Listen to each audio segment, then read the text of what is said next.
జిల్లా స్థాయిలో పార్టీ బలోపేతం చేయడం, ఎన్నికలకు సమగ్ర సన్నద్ధత కల్పించడం, ప్రజలతో అనుసంధానం పెంచడమే లక్ష్యంగా కాంగ్రెస్ పార్టీ ప్రత్యేక శిక్షణ కార్యక్రమాలు నిర్వహిస్తోంది. వికారాబాద్ జిల్లా అనంతగిరిలో తెలంగాణ, ఆంధ్రప్రదేశ్ ప్రదేశ్ కాంగ్రెస్ కమిటీ శిక్షణ కార్యక్రమాలను నేడు సీఎం రేవంత్ రెడ్డి ప్రారంభించనున్నారు.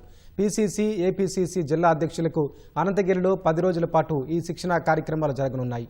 2 రాష్ట్రాలకు చెందిన దాదాపు 60 మంది డీసీసీ అధ్యక్షులు ఇందులో పాల్గొంటారని పార్టీ వర్గాలు తెలిపాయి. ఈ కార్యక్రమానికి లోక్సభలో ప్రతిపక్ష నేత రాహుల్ గాంధీ, ఏఐసీసీ అధ్యక్షులు మల్లికార్జున ఖర్గే, ఏఐసీసీ సంస్థాగత ప్రధాన కార్యదర్శి కేసీ వేణుగోపాల్ హాజరయ్యే అవకాశం ఉంది. బూత్ స్థాయి కమిటీల పునర్వ్యవస్థీకరణ, సభ్యత్వ నమోదు, డేటా నిర్వహణపై వివరంగా చర్చిస్తారు.